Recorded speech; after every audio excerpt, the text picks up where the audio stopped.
ओम नमो भगवते वासुदेवाय। ओम नमो भगवते वासुदेवाय।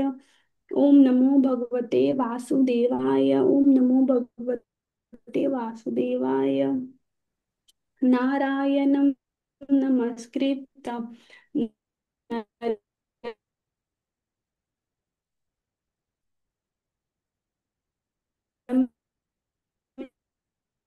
भगवत सेवया भगवत्युमिलित श्लोके भक्ति भवति नष्टकी।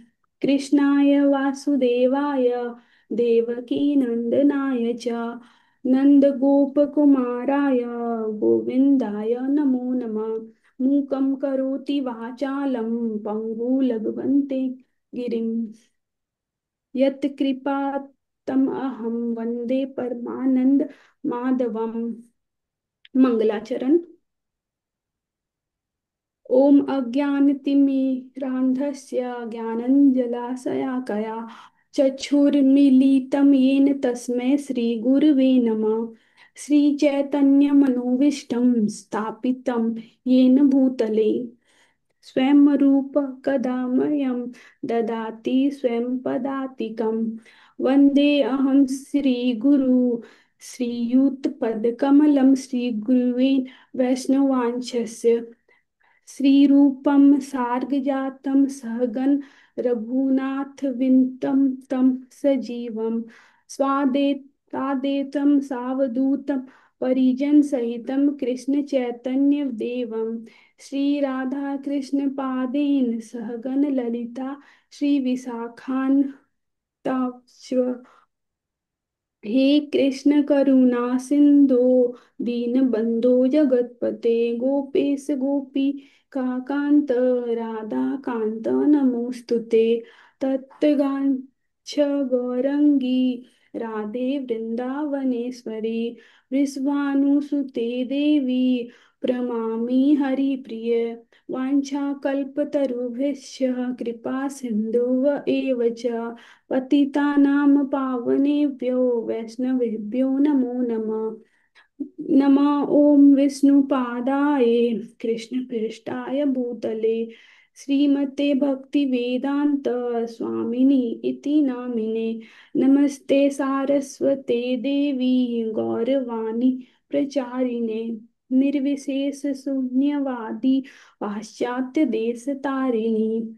जय श्री कृष्ण चैतन्य प्रभु नित्यानंद श्री अद्वैत गदाधर श्रीवासादि गौर भक्त वृंद। हरे कृष्ण कृष्ण कृष्ण हरे हरे हरे राम राम राम हरे हरे। हरे कृष्ण माता जी। हरे कृष्णा। चांदनी माता जी, आज आप गाएंगे अष्टकम। अ, ये जी माता जी। माता जी, मुझे लग रहा है कि आपका सांस बहुत फूल रहा है, तो अगर आप नहीं गा पाएंगे कोई बात नहीं है। नहीं माता जी, मैं गाना चाहती हूँ। तो आज हम ना स्टार्ट करेंगे जगन्नाथ अष्टकम। आप गाओगे? जी माता जी, ट्राई करती हूँ। यस। एक मिनट।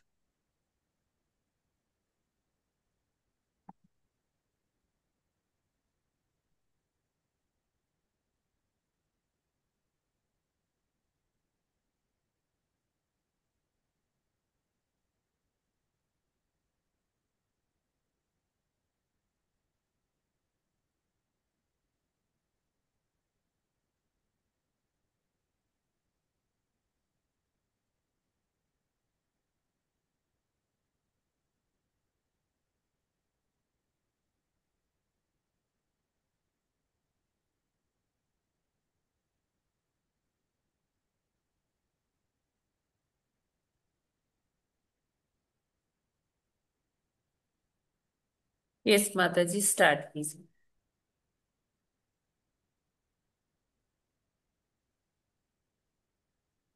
कदाचित् कलांदी तट विपिन देखिए, कदाचित् कालिंदी तट विपिन संगीत करवो मुदा भीरि नारी वदन कमल स्वाद मधुपः।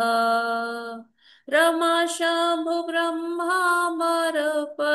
गणेशार्चित पदो जगन्नाथ स्वामी नयन पथगामी भव तुम्हें। ऐसा माता जी थोड़ा सा। हाँ। हम्म, माता जी इसका लय मुझे नहीं आता। कोई बात अच्छा। नहीं, आप अपने से गाइए जैसे गा सकते हैं माता जी। कदाचित कालंदी तट विपिन संगीत करो, मुदा भीरी नारी वदन कमलास्व दाप धूप, रम रमरा रमा शंभु ब्रह्मा मारतोपति गणेशा पदो जगन्नाथ स्वामी नयन पथगामी भगवतो मेव भुजे स्वयं शिरसि शिखि पिच्छम तटी कटे तटी तटे दुकूलं नेत्रान्ते सहचर कटाक्षयं विधत्ते सदा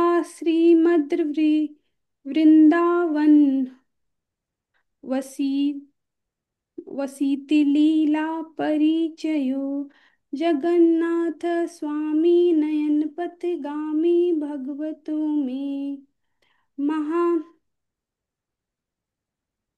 महामबोधिततीरे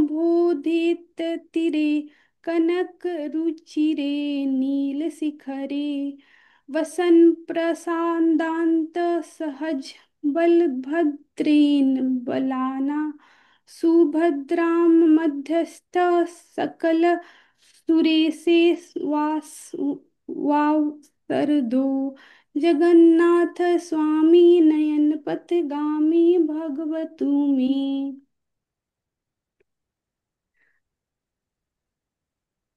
कृपा पारावरो सजल जलोदो श्रेणीरुचिरो रमावाणी रामः स्फुरन् मलपद्येखयन सुख सुरेर सुरेन्द्राराध्य श्रुति गणा गणशिखार गीत चरितो जगन्नाथ स्वामी नयन पथगामी भगवतु मे रथारूढ़ो गच्छन् गच्छन्पति मिलित भूदेव पटेल स्तुति प्राव स्तुति प्रादुर्भावं प्रतिपद मुला मुप्पाकर्ण्य दया दया सिंधु भन्तु दया सिंधु बंधु सकल जातम सिंधु सुताया जगन्नाथ स्वामी नयन पथगामी भगवतु मे परम परम ब्रह्मा पिंड कुवल यद्दोलोत फुलत नयनो निवासी नीलाद्रो निहित चरणो अनंत शिरसी रसान रसांदोनो राधा सरसव वपुरान लिंग न सुखो जगन्नाथ स्वामी नयन पथगामी भगवती भगवतो मे नावे पार्थम राज्यम न च कनकमाणिकाभिभवम् न याचे अहम रम्यां निखिल जनकाम्यां वरवधूं सदा काले काले प्रथम पतितान् गीतचरसो जगन्नाथ स्वामी नयन पथगामी भगवतो मे हर त्वं संसारं धुत्तरसारं सुरपते हर त्वं पापनां विततिं परां याद वपते। अहो दीने नाथ, अहो दीने अनाथे निहित चरणों निश्चित मिदम। जगन्नाथ स्वामी नयन पथगामी भगवतो में। थैंक यू सो मच माता जी। हरे कृष्ण माता जी, भूल चूक क्षमा करिए। हाँ सॉरी माता जी, मैं कल ये सेंड नहीं कर पाई ग्रुप्स में, थोड़ा बिजी थी। तो आज मैं ग्रुप्स में सेंड कर दूंगी। सॉरी माता जी, आपको बिना आपने प्रैक्टिस किए आपने गाया बहुत, लेकिन फिर भी आपने बहुत अच्छे से किया। हरि बोल, हरे कृष्णा। बहुत बहुत हरे धन्यवाद माता जी आपका आज का हरे कृष्ण जप माता और जी, दंडवत प्रार्थना प्रणाम। जगन्नाथ अष्टकम पढ़ने के लिए। बहुत बहुत धन्यवाद। साधुवाद, हरि बोल। सभी डिवोटीज हरे का हार्दिक अभिनंदन है आज के इस्कॉन अयोध्या के प्रातःकालीन जप सत्र में। हरे कृष्णा सभी हरे हरे को। कृष्णा कृष्णा माता हरे जी, कृष्णा माता सबको जी, दंडवत सादर प्रणाम। प्रणाम। हरे कृष्णा माता जी, सादर हरे प्रणाम। कृष्णा माता हरे सभी जी, भक्तों दंडवत को सादर माता जी प्रणाम। दंडवत प्रणाम। दंडवत प्रणाम माता जी, सभी को दंडवत प्रणाम। हरे हर कृष्ण। कृष्ण हरे कृष्णा माता जी, दंडवत प्रणाम। दंडवत प्रणाम। हरे कृष्णा माता जी, दंडवत प्रणाम माता जी। हरे कृष्णा। हर कृष्ण माता जी दंडवत प्रणाम। हरे कृष्णा प्रभु जी।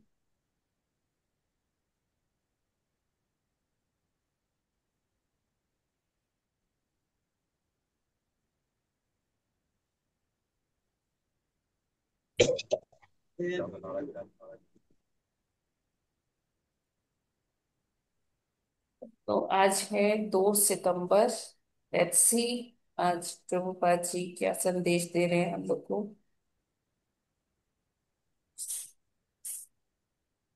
यस, तो प्रभुपाद जी बता रहे हैं, गुरु की योग्यता यह है कि वह आत्मा को माया के चंगुल से मुक्त करने का पूरा प्रयास करता है। यह बहुत बड़ी सेवा है, इसलिए वह भगवान को अत्यंत प्रिय होता है। एक व्यक्ति अपने व्यक्तिगत कल्याण के लिए जप अथवा भक्ति करता है, और दूसरा अन्यों के कल्याण के लिए उनका उद्धार करना चाहता है। दोनों में अंतर है। दिल्ली, 2 सितंबर 1976। तो यहाँ प्रभुपाद जी गुरु के बारे में बता रहे हैं, ये चर्चा हो रही है, मॉर्निंग वॉक कर रहे हैं प्रभुपाद जी अपने शिष्यों के साथ। तो उसमें लोकनाथ स्वामी महाराज जी भी हैं और अन्य भक्त भी हैं। तो उसमें प्रभुपाद जी से शिष्य ये चर्चा कर रहे हैं आपस में, और प्रभुपाद जी से भी, कि अ, गुरु को भगवान के तुल्य क्यों माना जाता है, जबकि जैसे ब्रह्मा आदि जैसे गुरु हैं, हमारे संप्रदाय के गुरु हैं ब्रह्मा जी, है ना। फिर जैसे उनसे शिक्षा मिली नारद जी को, नारद जी से व्यास देव जी को। इस तरह से ये गुरु परंपरा चली आ रही है ना। हम देखते हैं भगवत गीता के शुरू में गुरु परंपरा अंकित है ना। उसमें सब वो गुरुओं के नाम हैं जो हमारी परंपरा को शोभायमान करते हैं।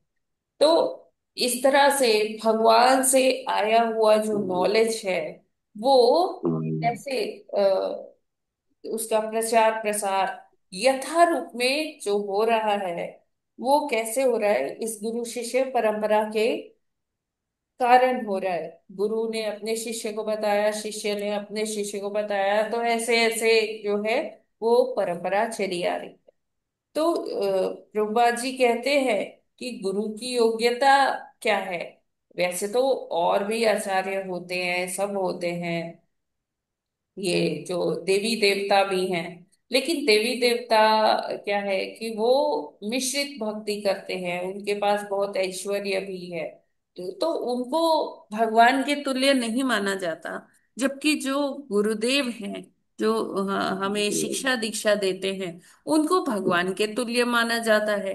तो इसका रीजन प्रभुपाद जी ने बताया कि गुरु की योग्यता ही यही है कि वो जो आत्मा है उसको माया के चंगुल से छुड़ाने का की योग्यता रखते हैं। ऐसी उनके पास कोई ऐसी सिद्धि नहीं है कि वो सिद्धि के द्वारा वो करा देंगे। हाँ, सिद्धि है भी तो गुरुदेव उसका उपयोग नहीं करते। सिद्धियों को गुरुदेव बहुत तुच्छ समझते हैं भगवान की भक्ति के आगे। तो भक्ति के बल पर, अपने तपोबल के बल पर वो अपने शिष्य को माया के चंगुल से छुड़ाकर ले जाते हैं कहाँ? भगवत धाम। और प्रभुपाद जी कहते हैं ये बहुत बड़ी सेवा है। तो भगवान क्या कहते हैं, मुझे कौन प्रिय है? भगवान कहते हैं मुझे वो प्रिय है जो मेरी खोई हुई संतानों को मुझसे मिला देता है। जो लोग विस्मृति में हैं, जिनको मेरी याद नहीं है, उनको कोई जब मेरी याद दिलाता है और मेरी शरण में लेके आता है, तो ऐसा जो भक्त है वो मुझे बहुत प्रिय है। तो प्रभुपाद जी यहाँ पर ये बता रहे हैं अपने शिष्यों को कि देखिए, एक व्यक्ति है जो खुद के लिए भक्ति करता है, जप करता है, बहुत अच्छी बात है। जप करना, भगवान का नाम लेना, भक्ति करना, कि इस भव सागर से पार होके भगवत धाम चले जाए। लेकिन दूसरे श्रेणी का मतलब जो दूसरा जो अन्य लोगों को प्रेरणा देता है भक्ति करने की, उनका उद्धार करने का, उसको लगता है कि जैसे मेरा उद्धार हुआ है वैसे क्यों ना मेरे ये जो और जीवात्माएं हैं, क्यों ना उनका भी उद्धार हो जाए। उनमें करुणा का वो भाव होता है कि अगर मुझे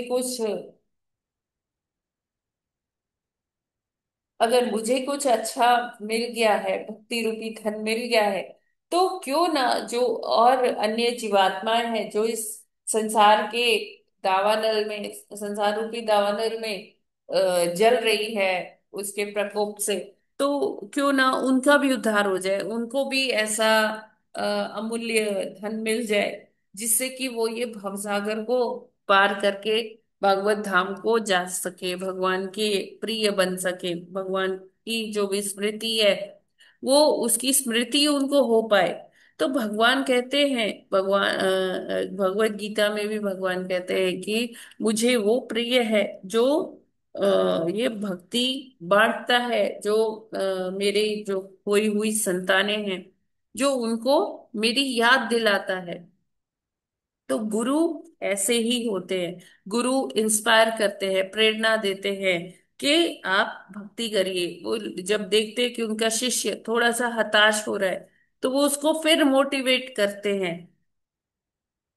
तो इस तरह से वो जो यहाँ भटकी हुई जीवात्माएं हैं उनको भगवान के बारे में समझाते हैं, सिखाते हैं, और उनको इस योग्य बनाते हैं कि वो इस संसार रूपी दावानल से बाहर निकले, इस दुखालय से बाहर निकले।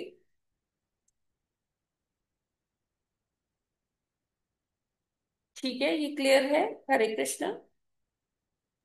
जी माता जी, बहुत जी अच्छा माता जी। है। गुरु हाँ माता जी, समझाई। जो जी माता गुरु जी। हैं, जो सच्चे भक्त हैं, जो वैष्णव हैं, वो अपने कल्याण के साथ साथ जगत के अन्य लोगों को भी, जो उनको विस्मृति हो गई है, उनके उद्धार के लिए हमेशा अब प्रयत्नशील देखिए, होते हैं। ये हरे कृष्ण बात माता जी। सिद्ध गुरु। होती है कि जब नैमिषारण्य में 88,000 ऋषि इकट्ठे हुए, तो उन्होंने, किसी ने अपने स्वार्थ हेतु कुछ नहीं पूछा कि मेरा कल्याण कैसे होगा, या मेरे को धन कैसे मिलेगा, या मेरी जो पुत्री है, पौत्र है, पुत्र है, उनका करियर कैसा रहेगा, उनका विवाह कब होगा। उन्होंने ये वाले क्वेश्चंस नहीं किए सूत गोस्वामी से।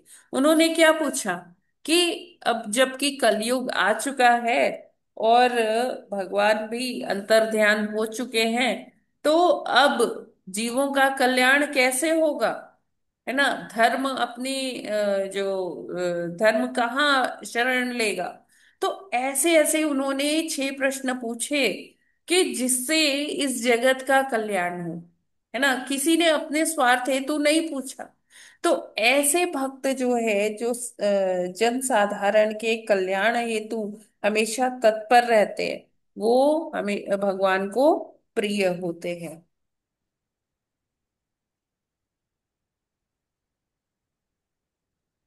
माता जी, गुरु के साथ साथ भगवान भी तो इस चीज में सहयोग करते हैं। भगवान कहते हैं कि जो इनको विस्मृति हो जाती है उनको मैं याद दिलवाता हूँ, और जो मुझे भूल चुके हैं उनका मैं क्षय करता हूँ। ऐसा हाँ, भगवान ने कहा है, भगवान कपिल कब भगवान ने करते कहा हैं? भगवान डायरेक्टली नहीं करते। जब तक हम है। हाँ, गुरु की शरण नहीं लेंगे तब तक भगवान भी नहीं करते, क्योंकि भगवान हमको डायरेक्टली नहीं जानते। गुरु के, हाँ माता जी। है ना, गुरु के हाँ, द्वारा ही भगवान हमको जानेंगे। हाँ माता जी। ऐसे हाँ ठीक है, भगवान सब कुछ जानते हैं, लेकिन हाँ भगवान माता जी। भी अपनी कृपा तभी देंगे जब हम गुरु की शरण प्राप्त करेंगे। हाँ माता जी, गुरु की शरण, गुरु की कृपा होगी तभी आध्यात्मिक उसमें उन्नति करके भगवत धाम जाया जा सकता है। अपने आप अपने प्रयास से नहीं जा सकता कोई। हरे कृष्ण Yes. माता जी। ठीक है, तो आगे बढ़ते हैं भागवतम अध्ययन की ओर।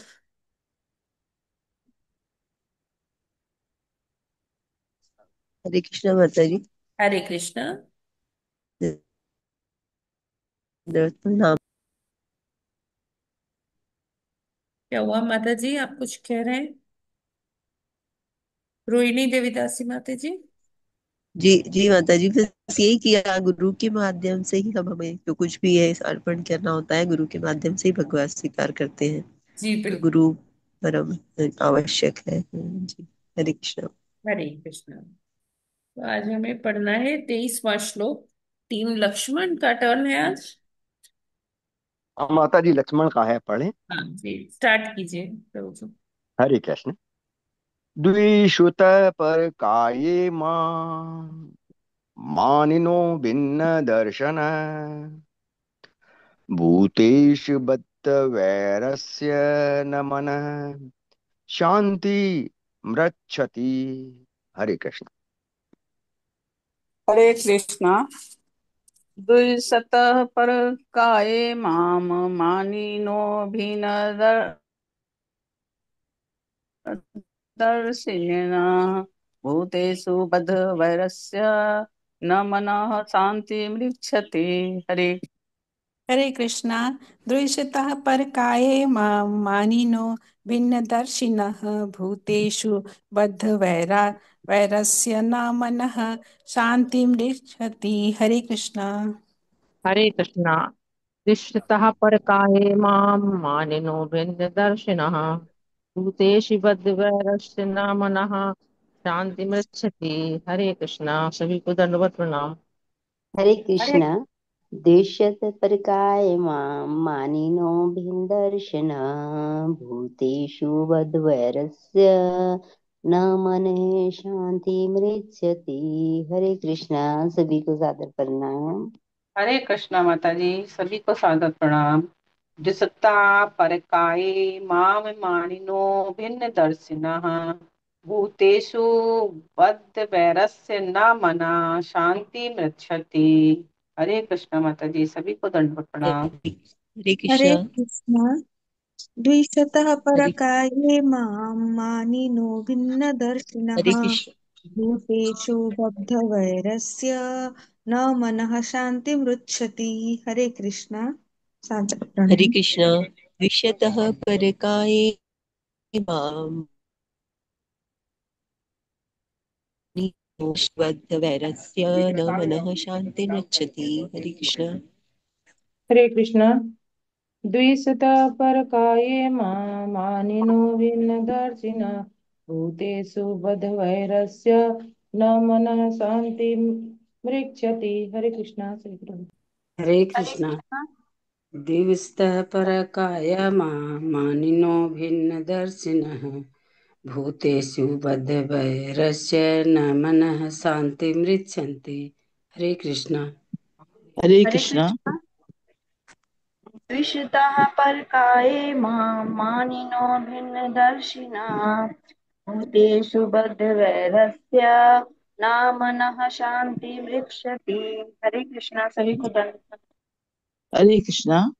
द्विशतः परकाये मां मानिनो भिन्नदर्शिनः भूतेषु बद्धवैरस्य न मना शांति मृच्छति। हरे कृष्णा। सभी भक्तों को दंडवत प्रणाम। माता जी हरे दंडवत कृष्णा। प्रणाम। त्रिशत परकाये मां मानिनो भिन्नदर्शिनः भूतेषु बद्धवैरस्य न मनः शान्ति मृच्छति।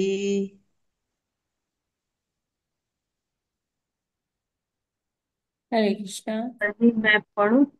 पढ़िए हरे माता जी, कृष्णा। पढ़िए। माता जी मैं पढ़ लूं? पढ़ लीजिए। हरे कृष्णा। हरे हरे कृष्णा मत।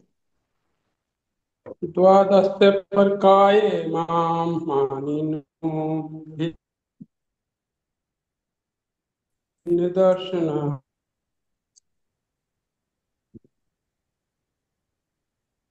हरे कृष्णा। विषितः परकाये मां मानिनो भिन्नदर्शिनः भूतेषु भूतेषु बद्धवैरस्य न मनः शान्तिमृच्छति। हरे कृष्णा। सभी को सादर प्रणाम। हरे कृष्णा माता जी, अब मैं शब्दार्थ पढ़ूं? पढ़ लीजिए माता जी। शब्दार्थ।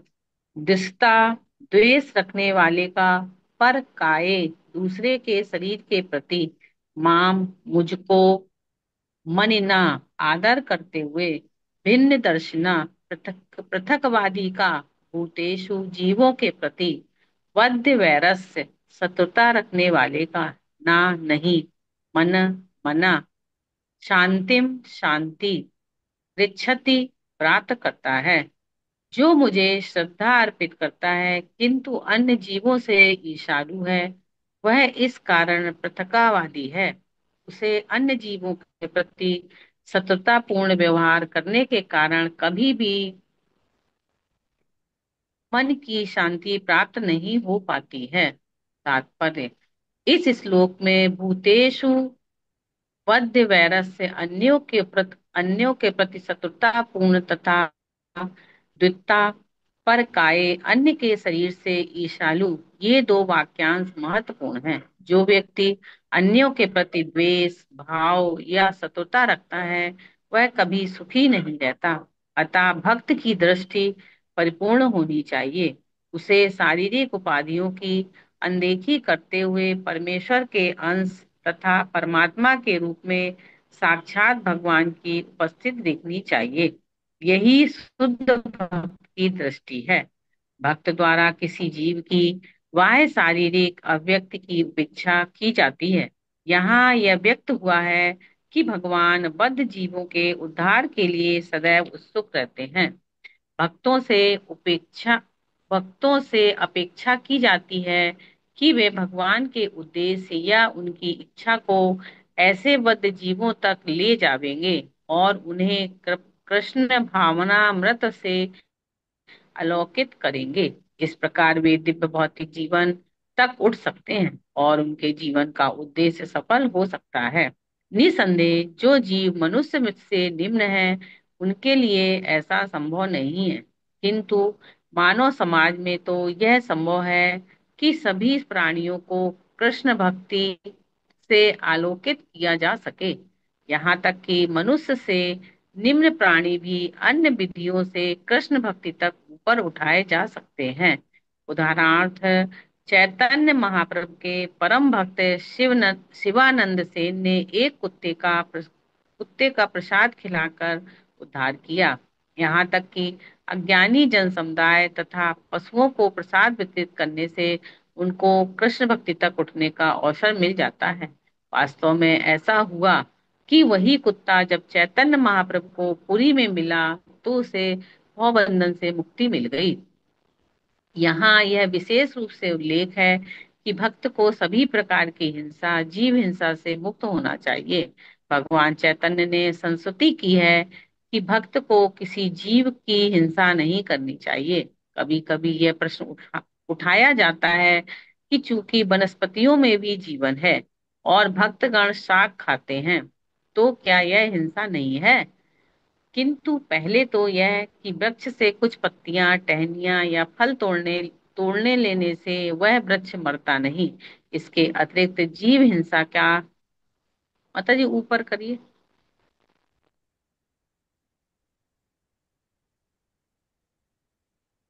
जीव हिंसा का अर्थ है कि चूंकि प्रत्येक जीव को अपने पूर्व कर्म के अनुसार विशेष शरीर धारण करना पड़ता है, भले ही प्रत्येक जीव शाश्वत हो, अतः उसे अपने क्रमिक विकास से विचलित नहीं होना चाहिए।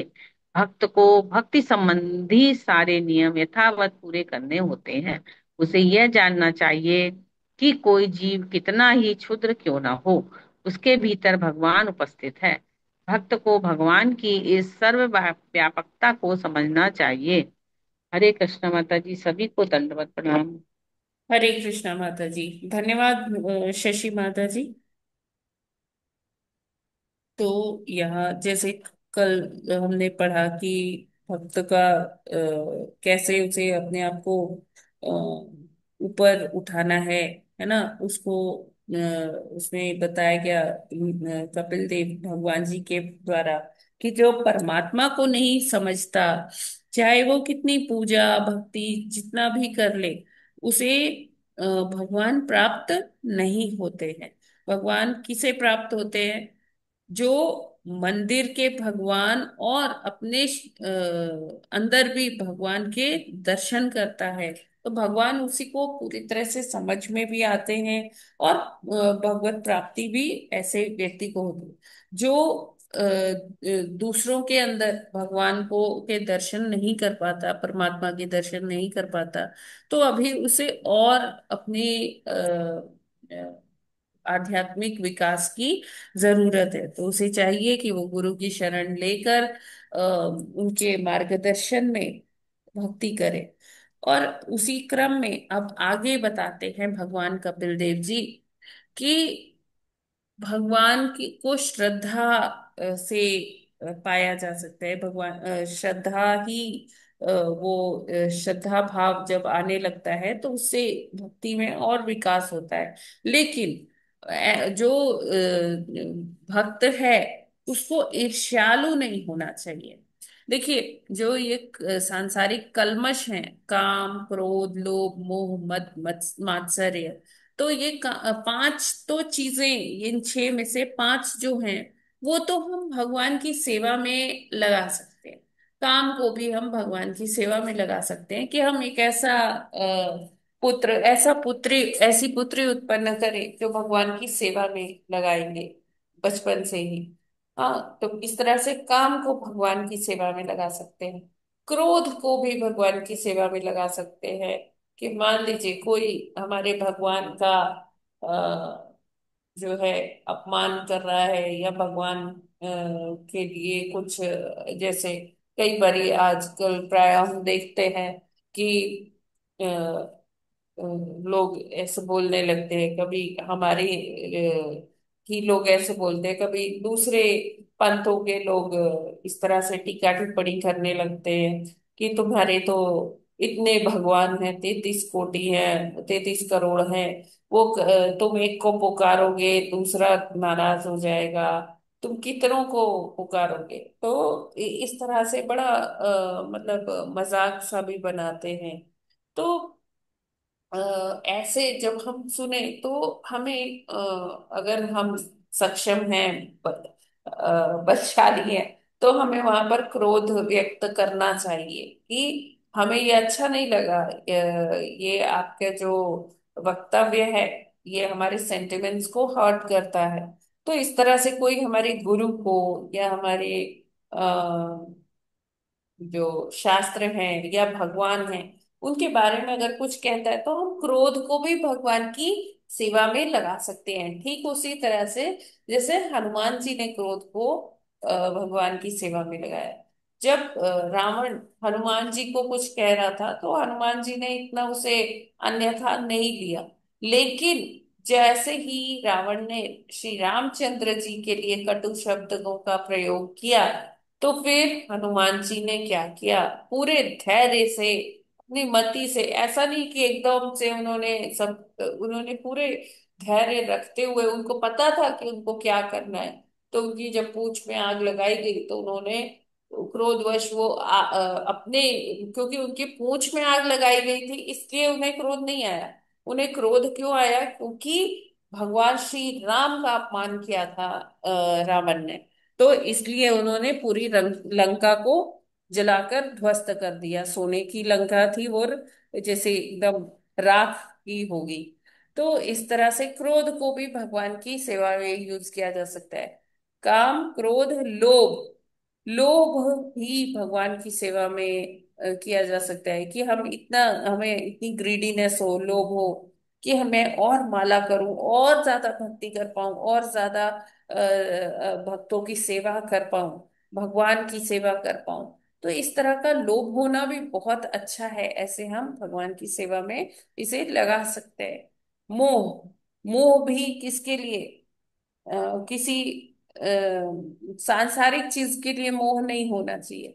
मोह किसके लिए होना चाहिए? भगवान के लिए, कि ये मेरे हैं, और कोई मेरा नहीं है, लेकिन भगवान तो मेरे ही हैं। तो अपने ठाकुर जी से हमें मोह होना चाहिए, बजाय कि ये सांसारिक चीजों से अपनी जो ये भौतिक हमारी, जिसे कहा जाता है 2 मिनट जल्दी भी आए हुए, थोड़ा कोई बैठा नहीं है? माता जी प्लीज म्यूट कीजिए। एक छोड़ो। तो बजाय कि सांसारिक चीजों में मोह करने से ज्यादा बेटर होगा कि हम भगवान से, मतलब वो बेस्ट केस है जब हम भगवान से हमें मोह हो जाए, है ना। तो फिर और किसी चीज से मोह होने की गुंजाइश ही नहीं रह जाती है। तो काम हो गया, क्रोध हो गया, लोभ, मोह हो गया, मद, अहंकार। अहंकार भी वो अच्छा है कि मैं ये गुरु का शिष्य हूँ, ये गुरु मेरे हैं, ये भगवान जी, मैं भगवान की संतान हूँ, मेरे भगवान जो है, मेरे जो पिता है वो सर्वशक्तिमान है, उनसे बढ़ के और कोई नहीं है, मैं ऐसे पिता की संतान हूँ। तो ये अगर अहंकार है ना हमें, तो बहुत अच्छा अहंकार है। ये हम भगवान की सेवा में इस अहंकार को भी लगा सकते हैं। लेकिन लास्ट में जो आता है मात्सर्य, ईर्ष्या, इसको हम किसी भी प्रकार से भगवान की सेवा में नहीं लगा सकते। ईर्ष्या का या मात्सर्य का भगवत धाम में कोई स्थान है ही नहीं। वहां जो स्पिरिचुअल, जब हम बात करते हैं ना कुछ स्पिरिचुअल कंपटीशन की, या आध्यात्मिक जो होती है प्रतिस्पर्धा, तो उसमें जैसे आता है वर्णन कि एक एक पार्टी श्रीमती राधा रानी की है, और एक पार्टी किसकी है? चंद्रावली, जो गोपी हैं उनकी है। तो दोनों ही स्पर्धा करती है, दोनों टीम्स आपस में स्पर्धा करती हैं कि भगवान की सेवा उत्कृष्ट रूप से हो पाए। तो चंद्रावली की पार्टी ऐसा नहीं है कि वो ईर्ष्या करती है राधा रानी से, या राधा रानी की पार्टी ऐसा नहीं है कि वो चंद्रावली टीम से ईर्ष्या करती है। कई बारी अगर चंद्रावली कोई सेवा कर रही है, कहीं उनसे कुछ थोड़ा बहुत कुछ उसमें कमी रह जा रही है, तो राधा रानी अपनी टीम के साथ उनकी हेल्प कराने लगती है कि आप अच्छे से सेवा कर पाए। तो वहां ईर्ष्या का स्थान ही नहीं है। तो जो ईर्ष्यालु है, तो यहाँ पर विशेष वर्णन इसीलिए कपिल देव भगवान जी कर रहे हैं कि जो जीवों से ईर्ष्या जो व्यक्ति अन्य जीवों से ईर्ष्या करता है, ईर्ष्यालु प्रकृति का है, वो पृथकतावादी है, वो सेपरेटिस्ट है, वो अलग श्रेणी का है ना। वो कभी भी सब में मिलजुल के नहीं रह सकता, क्योंकि जो भगवान को ऐसे लोग नहीं प्रिय हैं जो शत्रुतापूर्ण व्यवहार करे, या जो पृथकतावादी ईर्ष्यालु हो, वो कभी भी भगवान के प्रिय हो ही नहीं सकते। और जो कहते, यहाँ बताते हैं कपिल देव भगवान जी कि जो शत्रुतापूर्ण व्यवहार करता है या ईर्ष्यापूर्ण व्यवहार करता है, उसको मन की शांति कभी भी प्राप्त नहीं होती। और जिसका मन भटकता रहता है, मन अशांत है, वो भक्ति तो कर ही नहीं सकता। भक्ति नहीं करेगा तो भगवत प्राप्ति नहीं होगी। तो इस तरह से हमें बचना चाहिए कि हम किसी से ईर्ष्या करें। देखिए इस सांसारिक जगत का ये मतलब यहाँ पर ये कल्मश है, ये हमें पता है, छह कल्मशों से हम युक्त हैं, है ना। ईर्ष्या भी है हमारे अंदर, लेकिन हमें प्रयास करना चाहिए, अभ्यास करना चाहिए निरंतर, कि हम इस ईर्ष्या से बाहर निकल पाए। हाँ, हमें कई बार ईर्ष्या हो जाती है, भक्तों में भी देखा गया है कि ईर्ष्या हो जाती है। अरे वो जो माता जी है या प्रभु जी हैं, वो इतनी सेवा करते हैं, उनकी तो बड़ी प्रशंसा होती है, मैंने कुछ किया तो मेरी तो प्रशंसा ही नहीं हुई। तो इस कारण ईर्ष्या आ जाती है, या कोई और अन्य कारण भी हो सकते हैं ईर्ष्या के, कि उनमें इतनी कैसे वो इतना कर लेती है या क्या है, सब उनके आगे पीछे घूमते रहते हैं। तो इस तरह से हमें ईर्ष्या नहीं करनी चाहिए। ईर्ष्या कभी भी भगवान की सेवा में नहीं उपयुक्त हो सकती। तो हमें प्रेरणा लेनी चाहिए दूसरों से, कि हाँ वो प्रभु जी अगर इतनी सेवा कर रहे हैं तो मैं क्यों नहीं कर सकते, है ना। तो इसमें हमें इंस्पिरेशन लेना चाहिए, हमें उनसे प्रेरणा लेकर ट्राई करना चाहिए कि हम भी भगवान की सेवा कर पाए, या अगर हम डायरेक्टली नहीं कर पा रहे हैं तो हम किसी ऐसे भक्त की को असिस्ट कर सकते हैं, उनकी सहायता कर सकते हैं सेवा कराने में। तो इस तरह से हमें धीरे धीरे भगवान की सेवा में आने का मौका मिलेगा, अपॉर्चुनिटी मिलेगी, और फिर हम सेवाएं अपने आप भी कर पाएंगे। लेकिन ईर्ष्या ही करते रहेंगे तो ना तो हम किसी से कुछ प्रेरणा ले पाएंगे, ना सीख पाएंगे, ना कभी भगवान के लिए कुछ सेवा कर पाएंगे। क्यों? क्योंकि सारा ध्यान जब हम किसी से ईर्ष्या करते हैं ना, तो हमारा मन मस्तिष्क में ऐसे हॉर्मोन्स सिक्रीट होते हैं, ऐसे केमिकल्स सिक्रीट होते हैं ना, कि वो हमें अंदर अंदर वो जैसे कहते हैं ना, खा जाते हैं, जैसे दीमक होती है, वो धीरे धीरे लकड़ी को खा जाती है। ऐसे ही ये ईर्ष्या है जो हमारे शरीर को अंदर अंदर कमजोर बनाती जाती है, खाती जाती है, और विभिन्न इससे रोग भी उत्पन्न होते हैं। तो अगर आप देखेंगे तो जो हमें रोग होते हैं वो हमारी मानसिकता के कारण होते हैं, है ना। तो हमें इससे बचना चाहिए। जितना हम मन प्रसन्न रखेंगे, दूसरों के हम आगे बढ़ने की कामना करेंगे कि हाँ ये भक्त बहुत अच्छे हैं, भक्त नहीं भी हैं अभी, हो सकता है कि अभी वो भक्ति नहीं कर रहे हो, तो हमें उनके लिए भी मन में दया भाव रखनी चाहिए, उनके लिए भी, उनकी बढ़ोतरी के लिए भी हमें कामना करनी चाहिए कि हाँ ये भक्त है तो ये और आध्यात्मिक विकास करे, और अभी ये भक्ति में नहीं है तो भगवान इनको आप अपनी भक्ति दीजिए कि ये आध्यात्मिक यात्रा अपनी शुरू तो कर पाए। तो हमें सबके लिए मन में हमारे करुणा होनी चाहिए, बजाय कि ईर्ष्या के। जब हमारे मन में करुणा होगी ना, तो हमारे मन में सबके लिए जब हम भगवान से प्रार्थना करेंगे, और सबके लिए हमारे मन में ऐसा भाव होगा कि ये व्यक्ति आगे बढ़े, ये भी व्यक्ति आगे बढ़े, केवल मैं ही आगे ना बढ़ूं, मेरे साथ ये सब लोग भी आगे बढ़े। तो ऐसी जब मानसिक स्थिति होती है ना, मन प्रसन्न रहेगा हमेशा, है ना। और जब मन प्रसन्न रहेगा तो भक्ति भी अच्छे से हो पाएगी, और हमारा मन जो है इधर उधर भटकेगा नहीं। अरे वो क्या कह रही है, वो क्या कर रही है, तो उसमें हमारा मन जब इधर उधर भटकता है तभी भक्ति में अवरोध आते। जब हम सबके लिए प्रार्थना करेंगे, खुश रहेंगे, तो क्या होगा कि मन की शांति रहेगी, मन जो है अडिग रहेगा, और हम अच्छे से भक्ति कर पाएंगे। ठीक है। अब जैसे कई बार ये होता है कि हाँ, हम कहते हैं हाँ मेरी तो माला हो रही है, बहुत अच्छे से हो रही है, और मैं इतनी माला कर ले रही हूँ। ठीक है, बहुत अच्छी बात है कि कोई बहुत क्वांटिटी संख्या में माला कर रहा है, लेकिन संख्या ही सब कुछ नहीं है। अगर हमारा मन अशांत है तो हम चाहे जितनी माला कर रहे हो वो उसका प्रभाव ही नहीं होगा।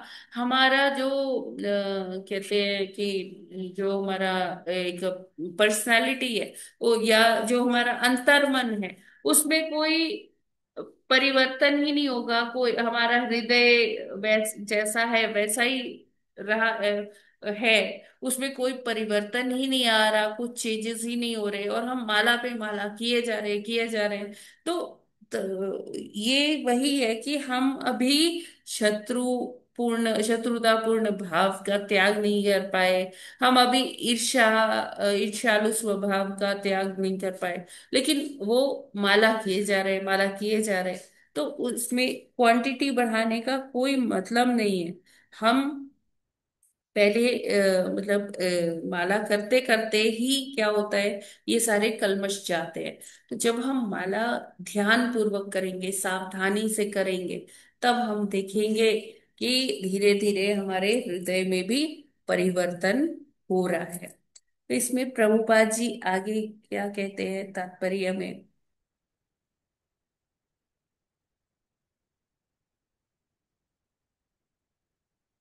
हाँ, यहाँ यह व्यक्त हुआ है कि भगवान बद्ध जीवों के उद्धार के लिए सदैव उत्सुक रहते हैं। देखिए, जैसे क्या होता है कि जब कोई एविडेंस नहीं होता, कोई सबूत नहीं होता, तो ये माना जाता है कि ठीक है, ये जो व्यक्ति कटघरे में है, ये निर्दोष ही होगा, उसको सजा नहीं दी जाती है। तो उसी तरह से जो प्रकृति है या जो भगवान है, हमें हेल्प करते हैं भक्ति के लिए, ठीक है ना।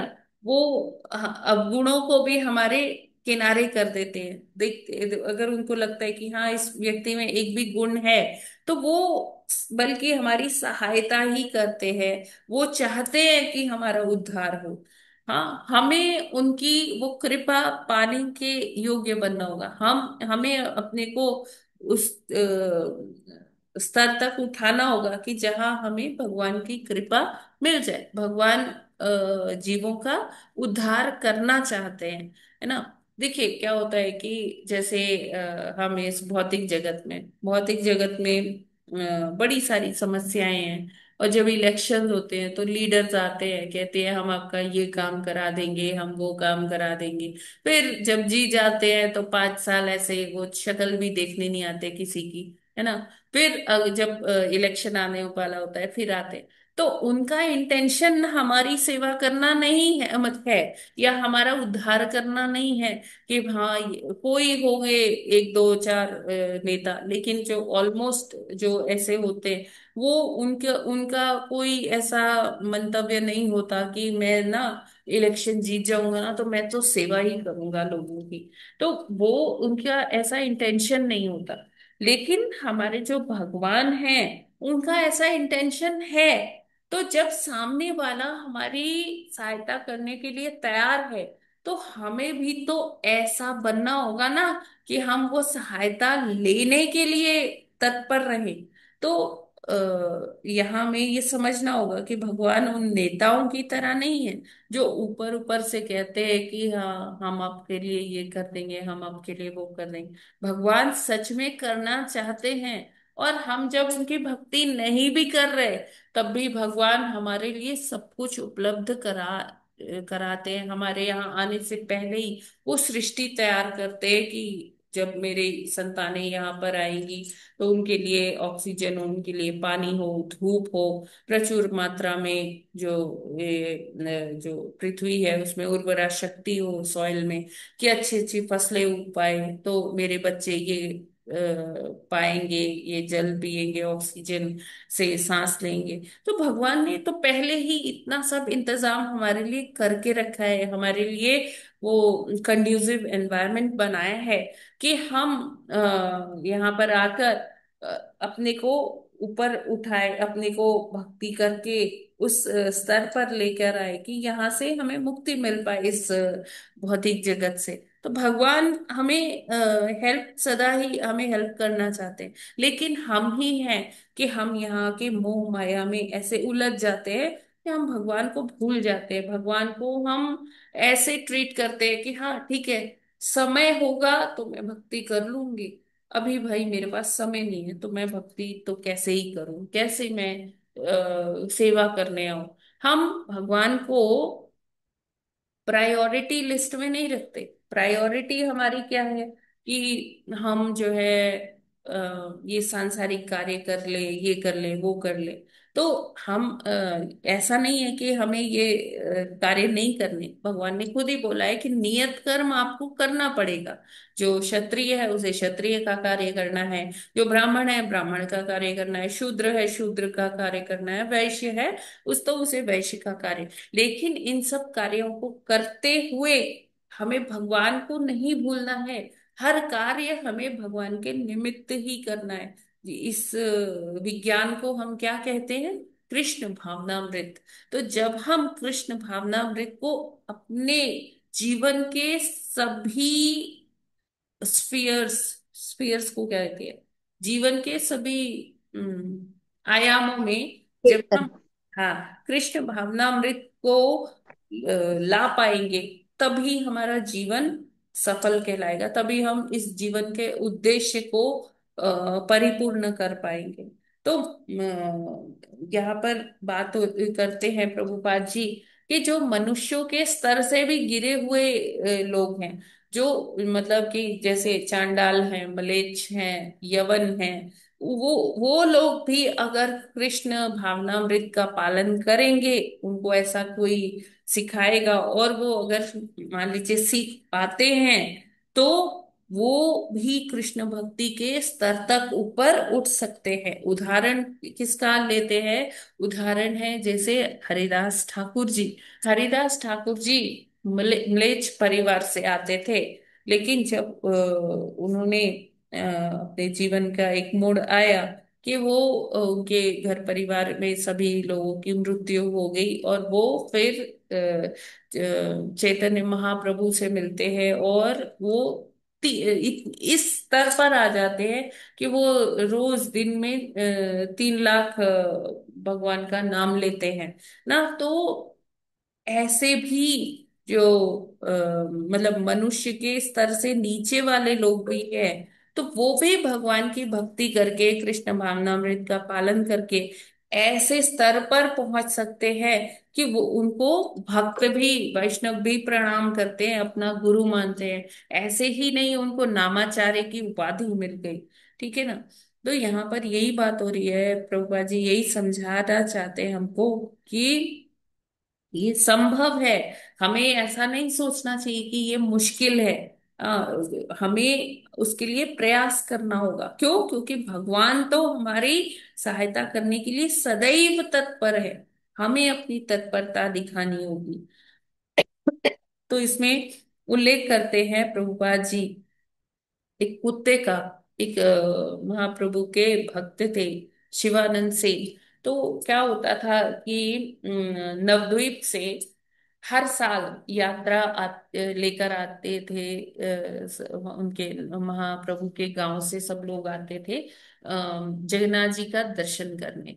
और साथ में ही उनका बड़ा ये मंतव्य रहता था कि हमारा जो निमाई है, जो अब वहाँ चैतन्य महाप्रभु के रूप में संन्यास लेकर वहाँ हैं, लोगों की सेवा करते हैं, प्रवचन करते हैं, तो हम अपने निमाई का भी दर्शन करेंगे।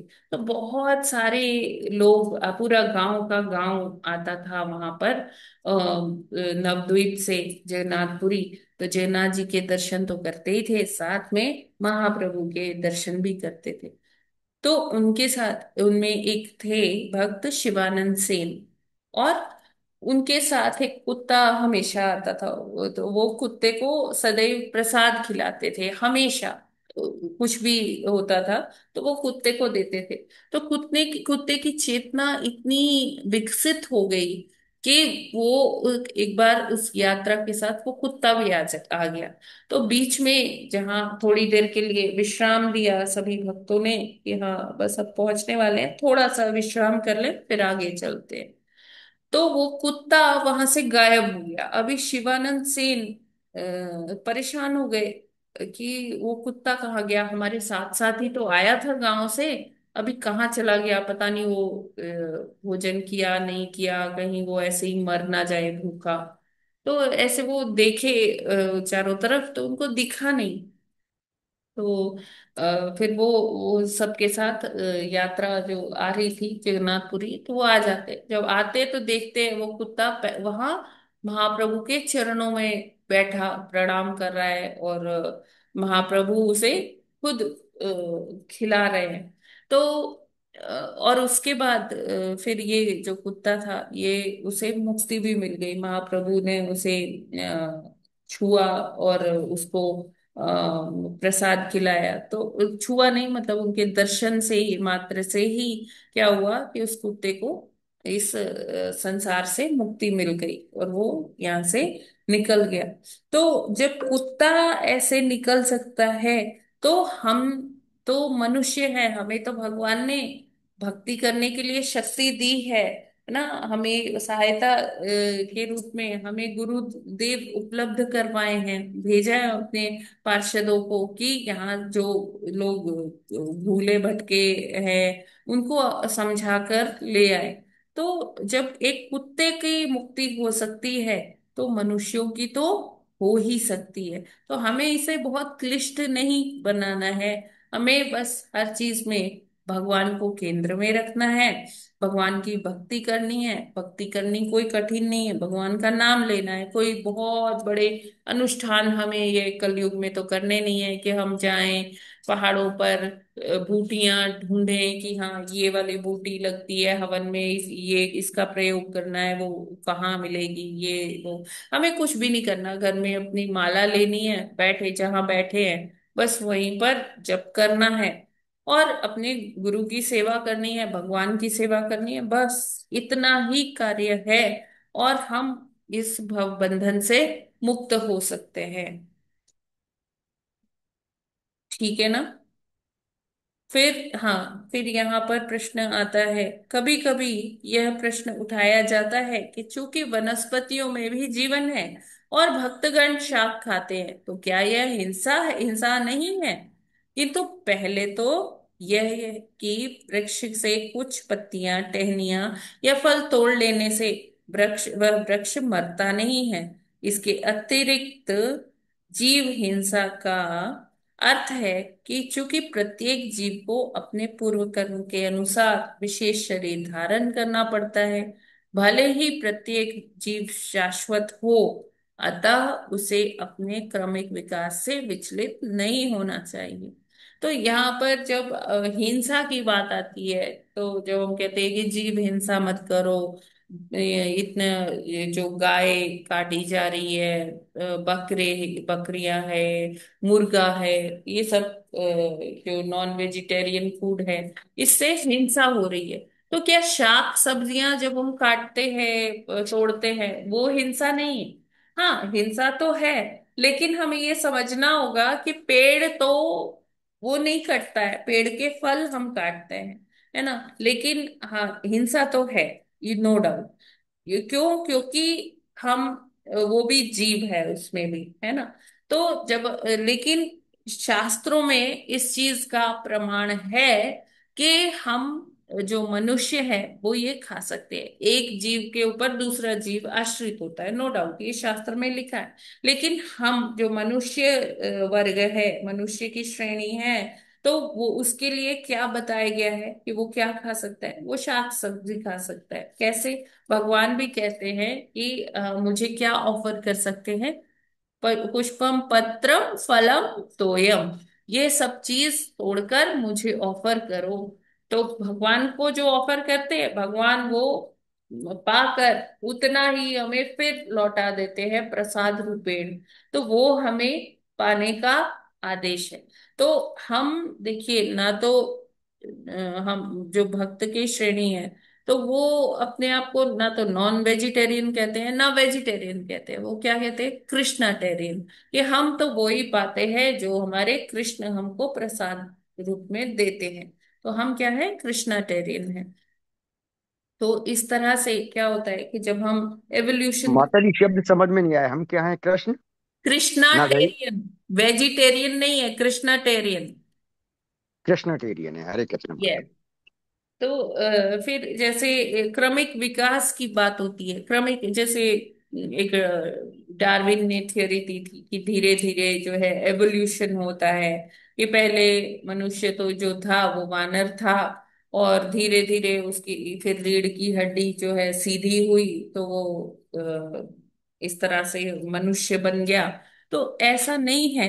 हाँ, लेकिन योनियों, सारी योनियां हैं, और योनियों में ये क्रमिक विकास चलता रहता है, चलता रहता है। तो एक अपने कर्मों के आधार पर या भगवान की अहेतु की कृपा से क्या होता है, एक जीव जो पहले कीट पतंगा जैसा होता है या यूनिसेल्युलर ऑर्गेनिज्म होता है, धीरे धीरे वो बढ़ता है ना, बड़ा कीड़ा बनता है, फिर पक्षी बनता है, फिर पशु योनि में आता है। पशु, इन पक्षियों में भी पशुओं में भी बहुत सारे जन्म लेते हैं, फिर जाके कहीं जो है वो मनुष्य बनता है ना। तो पेड़ पौधे कीड़े मकोड़े ये वो छिपकली कॉकरोच, इतना सब पार करके जब हमको मनुष्य जीवन मिला है, तो हमें अपने जीवन के उद्देश्य को समझना चाहिए, और उसको उसमें जो हमें नियमावली दी गई है, जो हमें नियत कर्म बताए गए हैं, हमें वो करने चाहिए, जिससे कि हमारा विकास हो, आध्यात्मिक रूप से हम परिपूर्ण हो सके, और यहाँ पर जो हमारा उद्देश्य है उसको पूरा करके भगवत प्राप्ति कर पाए। तो लास्ट सेंटेंस में देखिए, Prabhupada ji second last sentence में लिखते हैं कि उसे यह जानना चाहिए कि कोई जीव कितना ही क्षुद्र क्यों ना हो, उसके भीतर भगवान उपस्थित हैं। भक्त को भगवान की इस सर्वव्यापकता को समझना चाहिए। तो जब हम भगवान की इस सर्वव्यापकता को समझेंगे, हम हर पेड़ में पौधे में कीड़े में पशु पक्षी, अपने मनुष्यों में, एक दूसरे में भगवान को देख पाते हैं, देख पाएंगे, उनकी सर्वव्यापकता को समझ पाएंगे। तभी हमारा ये जीवन का उद्देश्य पूरा होगा।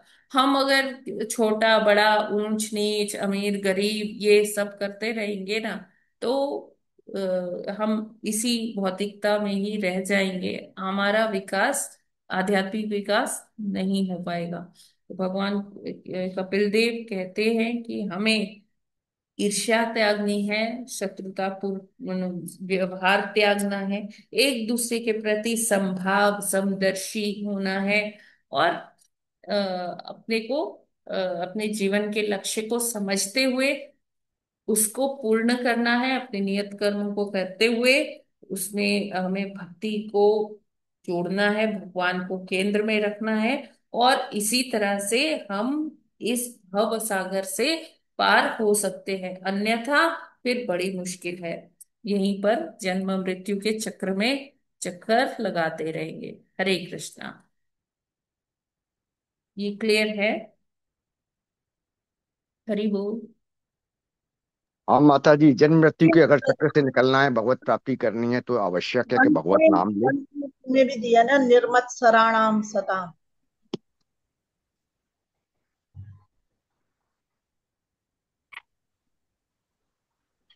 हरि बोल। माता जी, ये बहुत अच्छा है कि भगवान, जो यहाँ जो ये सेंटेंस आया कि बद्ध जीवियों के उद्धार के लिए भगवान सदैव उत्सुक रहते हैं, तो हम लोग जो बद्ध जीव हैं, जो कि भक्ति में लगे हुए हैं, तो भगवान हमेशा उत्सुक हैं। तो यदि भक्ति का मार्ग अपनाएंगे तो भगवान अपने आप साथ रहेंगे, और जल्दी ही जो है जीवन की कठिनाइयों को पार करके जो है आध्यात्मिक उद्देश्य को पूरा कर सकेंगे। माता जी, ये भी आज बहुत अच्छा बताया है कि काम क्रोध लोभ मोह ये तो जो हम हर जीव के अंदर हमेशा होता है। ही पढ़ते हैं प्रभु जी, कि भगवान हमसे 10 गुना ज्यादा तत्पर है।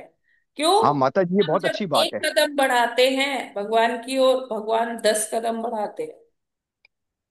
हाँ माता जी, इससे हमें भक्ति करने में जो है साहस बढ़ेगा और उत्साह बढ़ेगा, ये सब पढ़ के। और माता जी, ये भी बड़ा अच्छा लगा, काम क्रोध लोभ मोह तो सब जीवों के अंदर है ना, हाँ। परंतु आज जो बताया गया उसमें ये बताया गया कि काम क्रोध लोभ मोह को किस तरह से भक्ति में हम कर सकते हैं। भगवान के प्रति अगर कर देंगे तो हम डाइवर्ट कर देंगे उनको, अदरवाइज ये तो बड़ा मुश्किल है कि काम क्रोध लोभ मोह को और ईर्ष्या के बारे में तो भगवान शुरू से कह के आए हैं कि जो ईर्ष्यालु व्यक्ति हैं उनको बार बार बारंबार जो जन्म मृत्यु के चक्कर में लाते हैं ताकि वो अधोगति को प्राप्त होते हैं, मुझे नहीं प्राप्त हो सकते हैं। यस। तो माता जी बाकी ईर्ष्या को खत्म करना होता है, जो कि भक्ति के द्वारा ही सिर्फ खत्म हो पाएगी, समाप्त हो पाएगी। तो वो गुरुओं का मार्गदर्शन मिलेगा, शास्त्रों का मिलेगा और आध्यात्मिक ज्ञान प्राप्त होगा, तो ईर्ष्या थोड़ी कम होगी और भगवत प्राप्ति हो सकेगी। हरे कृष्ण माता जी। जी प्रभु जी, Hare Krishna. Is any other questions? नहीं माता जी, जी बहुत माता जी, अच्छा। बहुत अच्छा क्लियर है जी। माता जी और पहले भी माता जी ये प्रसादम वितरण की भी जो 1.1.2 प्रक्रिया में है ये भी बहुत अच्छी लगी। इसमें जो है मनुष्यों का तो उद्धार होता ही होता है, जीवों का भी उद्धार हो जाता है। हरे कृष्ण। जी जी जी बिल्कुल। यस, राधिकेश्वरी माता जी आप कुछ कह रहे हैं? जी माता जी, वो 1.1.2 में भी बोला है ना, हाँ हाँ। धर्म को जिथ केतवत्र परमाम निर्मत्सराणाम सताम। बिल्कुल तो मतलब बिल्कुल। निर्मत्सर होकर के ही हम जो है यस माता जी। भक्ति कर सकते हैं। जी जी बिल्कुल। धन्यवाद माता जी। यस हरे इंदिरा कृष्ण माता माता जी। जी। हाँ राजेश्वरी माता जी बताइए। हाँ माता जी, वो कब है एकादशी? माता जी कल ही मैंने सब ग्रुप्स में भेजा है, कल है 3 तारीख को। अच्छा अच्छा, देखी नहीं थी माता जी। हरे कृष्ण माता जी, दंडवत प्रणाम। इंदु शर्मा माता जी आप कुछ कह रहे थे क्या? नहीं माता जी, नहीं कह रही। अच्छा अच्छा अच्छा, ठीक है। तो इसी के साथ हम आज यहीं पर विराम करते हैं इस सत्र का। और कल एकादशी है, पार्श्व एकादशी, तो उसके लिए सब लोग प्रिपेयर करेंगे। एकादशी के लिए अपने आप को पहले मेंटली प्रिपेयर करना होता है कि हाँ हमें ज्यादा से ज्यादा जप करना है, और भगवान की अ, शास्त्र पढ़ने हैं, ये सब। तो कल परिवर्तनी एकादशी, पार्श्व एकादशी है जब भगवान जी करवट बदलते हैं। तो इसीलिए यहीं पर विराम करते हैं। माता जी जाप की लिस्ट आज डाल देंगे ना? क्या? जाप डेली जो जाप की लिस्ट है हमारी, जो हाँ आज वो आप आज डाल आ जाएगी देंगे। माता जी, ऑलमोस्ट कंप्लीट है, थोड़ा सा रह गया है, मैं कर दूँ। मैंने दोपहर वाले ग्रुप में डाला था अभी 7 तारीख हाँ का जो हाँ भी वो है। आपका डाल दिया, जिन्होंने डाला था उनकी हरे डेट कृष्ण। मैंने हरे कृष्ण कर दी। माता जी। ठीक है। हाँ जी माता जी। मेरा 21 को 21 को रख दीजिएगा। किस दिन माता जी? आपकी आवाज थोड़ा। 21 तारीख इक्कीस को। सितंबर ओके ओके माता हाँ जी, डन। जी, ठीक है। 21 सितंबर। तो हम लोग आज यहीं पर विराम करते हैं। श्रीमद जी हरे कृष्ण। ग्रंथराज श्रीमद् भागवतम की जय, जगत जय श्रील प्रभुपाद की जय, जय नमाचार्य हरिदास ठाकुर की जय, जय अनंत कोटि वैष्णव भक्त वृंद की जय। वांछा जय। कल्पतरुभ्यश्च कृपा कृपा सिन्धुभ्यश्च सिंधु पतितानां हरि पावनेभ्यो वैष्णवेभ्यो वैष्णवेभ्यो नमो वैष्णवेभ्यो नमः। नमो नमः। हरे हरे कृष्णा हरे कृष्ण। सभी कृष्णा। माता हरे जी हरे को कृष्ण। विराम हरे देते हरे कृष्णा हैं। माता जी, कृष्णा। दंडवत सबको प्रणाम। दंडवत भाभी जी प्रणाम। को सादर प्रणाम। छुट्टी हो गई हो तो मुझे माता जी को प्यास दंडवत लगी। प्रणाम। हरे नमस्ते। हरे कृष्ण। कृष्णा माता जी, सभी को सादर प्रणाम। हरे हरे कृष्ण कृष्ण माता माता जी, जी। सभी को दंडवत प्रणाम। नमो नमः। हरे हरे दंडवत कृष्ण कृष्ण प्रणाम माता माता जी, माता जी। जी, दंडवत सबके प्रणाम। नमस्ते नमः।